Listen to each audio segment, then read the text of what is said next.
Ramakrishna শরণম YouTube চ্যানেলে সকল রামকৃষ্ণ অনুরাগী ভক্তবৃন্দকে স্বাগত।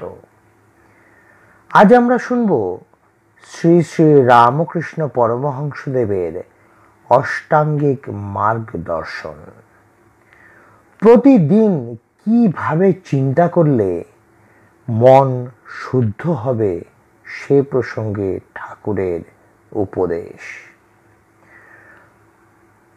ओं स्थापकाय च धर्मश्च सर्वधर्मस्वरूपिणे अवतार वरिष्ठाय रामकृष्णाय ते नमः।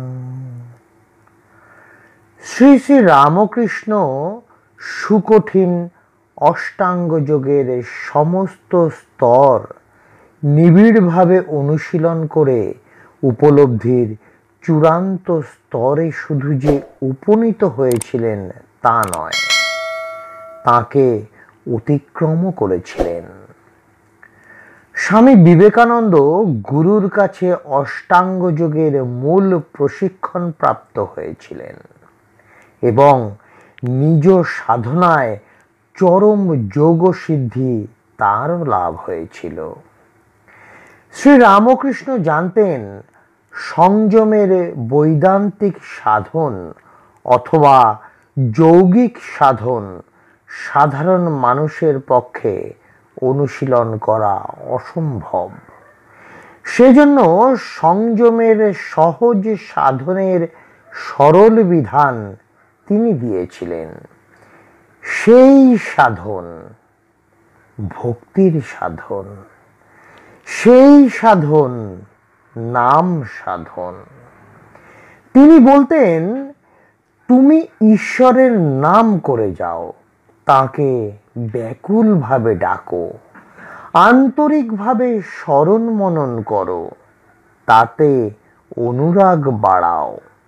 তোমার প্রাণায়ামের প্রয়োজন হবে না। প্রাণায়ামের যা উদ্দেশ্য সেই ছন্দময় নিয়ন্ত্রণ তোমার আপনা আপনি হয়ে যাবে। আসনের নিখুঁত ভঙ্গির জন্য তোমার ব্যগ্র হবার প্রয়োজন নেই। শৈথিল্য বর্জন করে সুখাসনে বসো, যে ভঙ্গিতে তিনি এবং শ্রী শ্রী মা তাঁদের সর্বাধিক সুপরিচিত আলোকচিত্রে বসে আছেন। মনের মধ্যে শুদ্ধ চিন্তার প্রবাহ বইয়ে দাও। মনকে সংযত করার, মনের অশুভ চিন্তাকে দূর করার এটাই সর্বাপেক্ষা সহজ ও অব্যর্থ উপায়।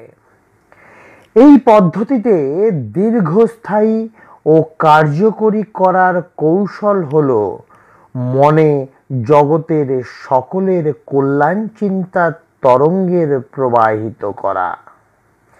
জগতে সকলেই সুখী হোক, সকলেই শান্তি লাভ করুক, সকলেই আনন্দ লাভ করুক। পূর্বে পশ্চিমে উত্তরে দক্ষিণে এইভাবে পবিত্র চিন্তা প্রবাহিত করতে হবে। সেই সঙ্গে ভাবতে হবে তোমার ভিতর থেকে সমস্ত অশুভ চিন্তা, অশুভ বৃত্তির তরঙ্গকে তুমি বের করে দিচ্ছ এবং তোমার অন্তরকে শুভ চিন্তা ও শুভ বৃত্তির তরঙ্গে পূর্ণ করে নিচ্ছ। প্রতিদিন এইভাবে চিন্তা করলে মন আপনি শুদ্ধ হয়ে আসবে। আজকের পাঠের তথ্যসূত্র শ্রী রামকৃষ্ণের অষ্টাঙ্গিক মার্গ, স্বামী পূর্ণাত্মানন্দ মহারাজ। জয় ঠাকুর রামকৃষ্ণ পরমহংসদেব, জয় ঠাকুর রামকৃষ্ণ পরমহংসদেব, জয় ঠাকুর রামকৃষ্ণ পরমহংসদেব।